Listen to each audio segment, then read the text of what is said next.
La Revolución Mexicana, uno de los episodios más complejos y significativos de la historia contemporánea de México, ha sido contada tradicionalmente a través de una narrativa épica repleta de héroes valientes y causas justas. Figuras como Pancho Villa, Emiliano Zapata o Venustiano Carranza han sido elevadas al panteón nacional como símbolos de lucha y justicia social. Sin embargo, bajo esa imagen glorificada, existen sombras y misterios que invitan a repensar el relato oficial. Documentos, testimonios y estudios recientes revelan que muchos de los llamados héroes no fueron ajenos a actos de brutalidad, corrupción o incluso traición. ¿Hasta qué punto conocíamos realmente a estos personajes? ¿Qué verdades se ocultaron para preservar una visión idealizada del conflicto? En este recorrido por los misterios de la Revolución Mexicana nos adentraremos en las contradicciones, secretos y aspectos menos conocidos de aquellos que marcaron el rumbo del país, cuestionando si todos los héroes merecen tal nombre. Goyo Destroys presenta 9 tétricos misterios de la Revolución Mexicana. Tus héroes no son lo que crees. Pero antes permíteme regalarte dinero. ¿Cómo lo obtienes? Fácil, descarga la aplicación de Mercado Pago con el link que encuentras en la descripción y el comentario fijado para recibir 100 pesos de regalo. Mercado Pago es una app hermana de Mercado Libre con la cual puedes comprar productos de Mercado Libre y además pagar diferentes cosas como la luz, el agua o tu teléfono. Al hacer tu primera compra, Mercado Pago te regalará 100 pesos siempre y cuando descargues la app desde el link de la descripción y el comentario fijado.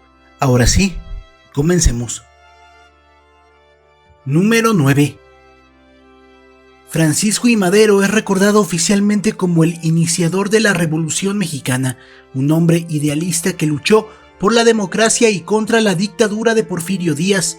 Sin embargo, investigaciones recientes, documentos desclasificados y testimonios de la época sugieren que su ascenso al poder no fue tan puro como se nos ha contado.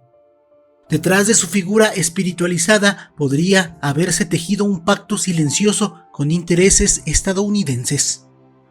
En 1910, mientras Madero organizaba su rebelión desde el exilio en San Antonio, Texas, sostuvo reuniones discretas con empresarios, diplomáticos y políticos del sur de Estados Unidos.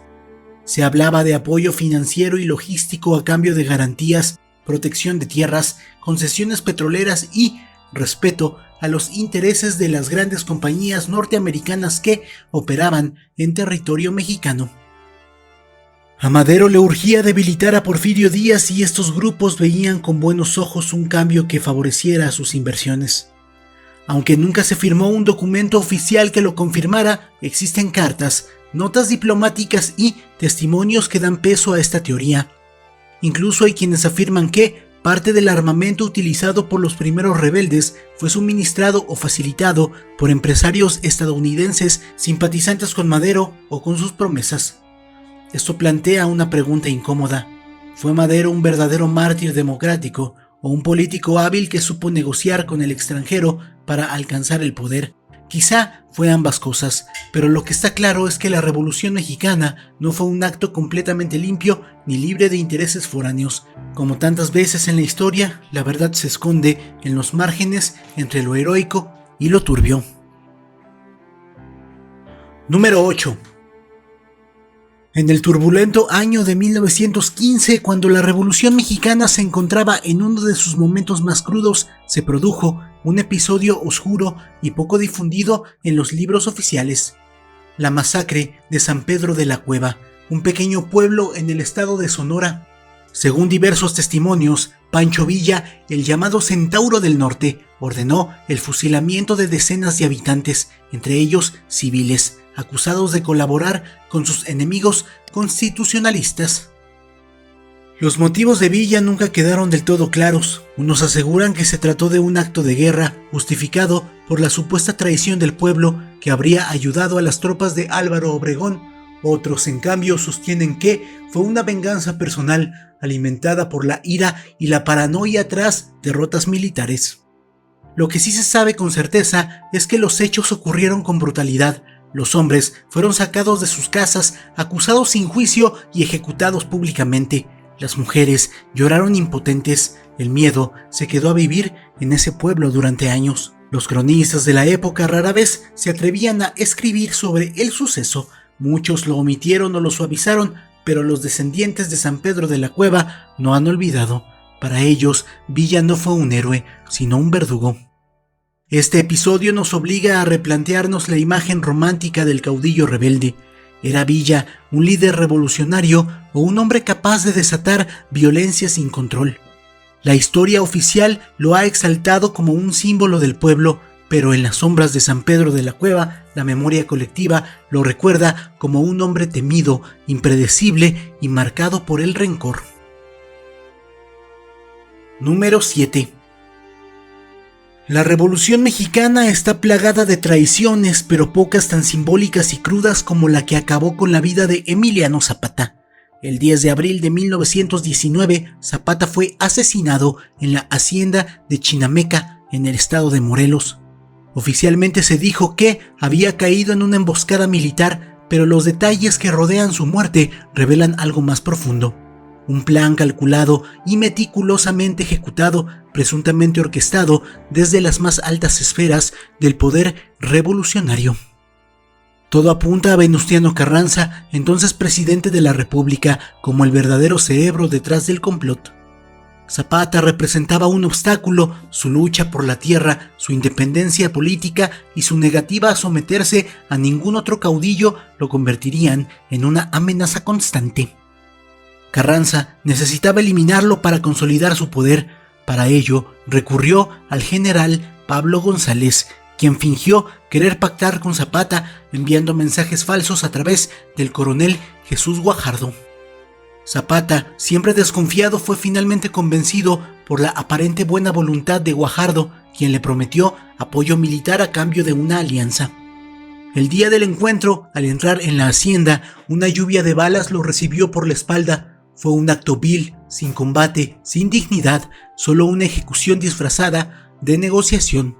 Hasta hoy, la figura de Carranza ha sido tratada con cierta reverencia institucional, pero episodios como este revelan el lado oscuro del poder revolucionario, el uso de la traición como herramienta política. La muerte de Zapata no fue un accidente ni una decisión desesperada, fue una estrategia fría para borrar a un hombre incómodo. Y sin embargo, el idealismo de Zapata, aunque silenciado a tiros, siguió vivo mucho más allá de los discursos de quienes lo traicionaron. Número 6.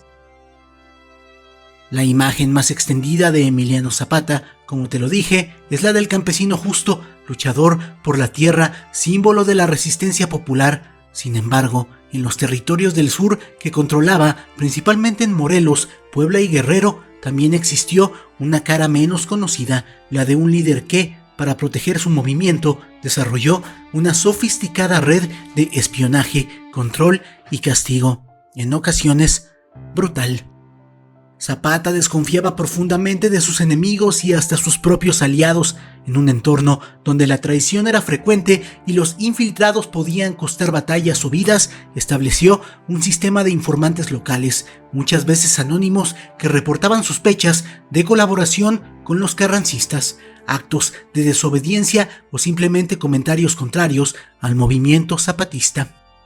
Los castigos eran severos. Se sabe de ejecuciones sumarias sin juicio formal en las que bastaba una acusación creíble para que alguien desapareciera. Algunos eran colgados en plazas públicas, otros simplemente no volvían a ser vistos. Las órdenes salían desde la propia comandancia de Zapata o de sus generales más cercanos, como Genovevo de la O o Amador Salazar. Este sistema, aunque efectivo para mantener la cohesión del movimiento, muestra un rostro más autoritario de Zapata. En nombre de la causa, se justificaban acciones que hoy serían consideradas violaciones graves de derechos humanos. ¿Era esto necesario en tiempos de guerra, o Zapata se convirtió sin querer en aquello contra lo que luchaba? Lo cierto es que el líder del sur no solo combatía con ideales y machete, sino también con información y miedo, controlando su territorio con mano firme. Quizá por eso su movimiento resistió tanto, pero también pagó un precio. Número 5. Durante la Revolución Mexicana, más allá del discurso heroico y libertador, hubo episodios oscuros protagonizados por ciertos mandos revolucionarios que abusaron de su poder. Diversos testimonios documentan cómo mujeres fueron forzadas a permanecer en los campamentos revolucionarios para ser explotadas sexualmente. Estas mujeres, en su mayoría campesinas de origen humilde, eran sometidas bajo amenazas sin posibilidad de escapar. Aunque se ha hablado poco de este fenómeno, hay indicios de que algunos altos mandos sabían lo que ocurría e incluso permitieron o encubrieron estos abusos. El silencio posterior, tanto en documentos oficiales como en la narrativa histórica dominante, revela un intento por mantener intacta la imagen heroica de la revolución, dejando fuera estas violencias sistemáticas sufridas por muchas mujeres. Hoy, rescatar estos testimonios es una forma de justicia histórica. Número 4. Álvaro Obregón es recordado por su papel como estratega clave de la Revolución Mexicana y, más tarde, como presidente que intentó estabilizar el país tras años de conflicto. Sin embargo, antes de convertirse en general revolucionario, su vida estuvo marcada por una serie de actividades poco conocidas e incluso turbias que cuestionan su margen de líder progresista. Nacido en Sonora, Obregón no tuvo una formación militar tradicional. Durante sus años de juventud y adultez temprana se dedicó a varios negocios agrícolas e industriales. Fue un hombre astuto, con talento para los números y para aprovechar las oportunidades, legales o no. En los primeros años del siglo XX, mientras Porfirio Díaz aún gobernaba, mantuvo vínculos con redes de contrabando que operaban en la frontera con Estados Unidos, especialmente en el comercio ilegal de alcohol, armas y tabaco. Se dice que utilizaba su posición como empresario para mover mercancías sin pagar impuestos, aprovechando su influencia local y su conocimiento del terreno. También existen versiones de que mantuvo relaciones con caciques locales y autoridades corruptas que le permitieron operar con libertad. Obregón construyó así una base económica sólida y una red de contactos que le serían fundamentales al estallar la revolución en 1910. Cuando decidió sumarse al movimiento revolucionario, no lo hizo por su impulso ideológico, sino con cálculo político. Tenía recursos, hombres y una posición favorable en Sonora. Su ascenso fue meteórico y pronto supo posicionarse al lado de Carranza. Muchos lo vieron como un oportunista con olfato para el poder, más que como un reformador genuino. Este pasado, aunque pocas veces se menciona en los libros de texto, marca los orígenes de uno de los hombres más influyentes del México postrevolucionario. ¿Fue Obregón un líder de visión moderna o simplemente un comerciante hábil que supo jugar sus cartas en tiempos de guerra? Número 3. La toma de Torreón en abril de 1914 por parte de las tropas de Pancho Villa fue una de las victorias más resonantes de la Revolución Mexicana. Sin embargo, tras la euforia del triunfo militar, se esconde un episodio oscuro que aún genera debate entre historiadores. Las ejecuciones masivas ocurridas tras la rendición de la ciudad, presuntamente ordenadas y, en algunos casos, ejecutadas directamente por el propio Villa. Según relatos de la época, al caer Torreón en manos de la División del Norte, se desató una violenta purga contra soldados federales capturados, presuntos espías, comerciantes y ciudadanos acusados de colaborar con el enemigo. Las cifras varían, pero algunas fuentes hablan de cientos de fusilados en cuestión de días. Incluso se dice que Villa presenció personalmente los fusilamientos e intervino en algunos casos con una frialdad que desconcertó a propios y extraños. ¿Qué motivó esta ola de ejecuciones? Algunos defensores del caudillo alegan que fue una medida de justicia revolucionaria en tiempos de guerra, donde la traición era castigada con la muerte. Otros, sin embargo, sostienen que Villa actuó movido por el odio, el resentimiento y el deseo de venganza, especialmente hacia quienes él consideraba traidores a la causa popular o aliados del régimen porfirista. Torreón, como muchas ciudades del norte en este periodo, era un enclave estratégico, pero también un lugar marcado por divisiones sociales profundas. Muchos de los fusilados eran parte de las élites económicas o tenían apellidos extranjeros. lo que añade un matiz de odio de clase y xenofobia al episodio. Aunque Villa ha sido elevado al rango de héroe popular, este hecho nos obliga a preguntarnos si su figura no es también la de un hombre brutalizado por la guerra, capaz de transitar con facilidad entre el líder carismático y el ejecutor implacable. ¿Se trató de justicia o simplemente de sangre derramada por rabia? Número 2. Durante la Revolución Mexicana, los trenes no solo transportaban soldados, armamento y suministros, sino que también se convirtieron en objetivos estratégicos y simbólicos. El asalto a trenes fue una práctica común entre las distintas facciones revolucionarias, especialmente en el norte del país, donde la red ferroviaria era clave para el control del territorio. Sin embargo, lo que en muchos casos se presentó como acciones heroicas al servicio del pueblo, en realidad escondía una red de saqueos sistemáticos motivados por intereses personales o de grupo. Pancho Villa, por ejemplo, fue célebre por su dominio de los trenes. Los utilizaba para mover tropas rápidamente, pero también para interceptar cargamentos de armas, alimentos y dinero. Algunos de estos recursos eran destinados al sometimiento del movimiento, pero otros desaparecían sin dejar rastro, quedando en manos de comandantes o caudillos locales. El discurso oficial hablaba de justicia revolucionaria, pero los testigos contemporáneos denuncian que muchos de estos actos fueron simples robos disfrazados de guerra. Algunos trenes transportaban nóminas del gobierno, cargamentos de empresas extranjeras o bienes terratenientes. Pero en otros casos, los pasajeros eran civiles indefensos, comerciantes o incluso familias desplazadas. Hubo ocasiones en las que los revolucionarios saqueaban pertenencias, ejecutaban a quienes se resistían o abusaban de mujeres a bordo, todo mientras gritaban consignas de libertad. Estos actos fueron en muchos casos justificados por los altos mandos como necesarios para sostener la lucha, pero la realidad es que también beneficiaron a oportunistas, jefes de guerra y bandidos reciclados en revolucionarios. La línea entre el idealismo y el saqueo se volvió borrosa. El tren, símbolo de progreso porfirista, se convirtió en escenario del caos, el abuso y la impunidad. Hoy, muchos de estos episodios son ignorados en los relatos oficiales, pero constituyen una parte esencial del rostro real y a menudo contradictorio de la Revolución Mexicana. Número 1. La historia de la Revolución Mexicana suele centrarse en los grandes caudillos: Villa, Zapata, Carranza, Obregón, figuras elevadas al rango de héroes o villanos. Sin embargo, en las sombras del conflicto hubo generales menores, jefes locales y caudillos regionales que cometieron verdaderas atrocidades bajo el pretexto de la lucha revolucionaria. La mayoría de ellos quedaron impunes, olvidados por la historia oficial. Estos mandos intermedios, muchos sin formación militar ni ideología clara, aprovecharon el caos de la guerra para imponerse con brutalidad en pueblos y regiones aisladas. Se tienen registros y testimonios orales sobre violaciones sistemáticas, saqueos a comunidades campesinas, ejecuciones arbitrarias e incluso el reclutamiento forzado de menores.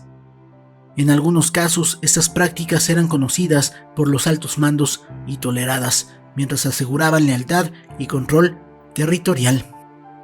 Los campesinos, irónicamente, fueron víctimas tanto del régimen porfirista como de algunos supuestos libertadores. Mientras las proclamas hablaban de justicia social y reparto de tierras, muchas comunidades vivieron bajo el terror impuesto por estos generales menores, que actuaban con total impunidad sin rendir cuentas a nadie. ¿Por qué la historia ha guardado silencio sobre ellos? En parte porque hablar de estos crímenes mancharía la narrativa heroica de la revolución, en parte porque los vencedores necesitan estabilidad y esto implica olvidar, perdonar o incorporar a estos personajes al nuevo sistema político. Muchos acabaron como funcionarios, jefes militares o caciques locales en el México post-revolucionario. Este capítulo silenciado de la Revolución Mexicana nos obliga a mirar más allá de los monumentos y las efemérides y preguntarnos: ¿cuánto dolor quedó sin justicia en nombre de la causa? La palabra clave para saber que llegaste al final del video va a ser el personaje más grotesco de la Revolución Mexicana. En mi caso yo creo que fue Pancho Villa. Ese güey era un enfermo, de héroe no tiene nada. Si el video te gustó, dale like, compártelo, suscríbete, sígueme en mis redes sociales, las puedes ver en pantalla y las encuentras en la descripción. Apoya al canal para aparecer aquí al finalizar los videos. Por mi parte eso sería todo. Yo soy Aigo You Destroys. Tengo los mejores seguidores del mundo que son ustedes. Muchas gracias. Pum pum.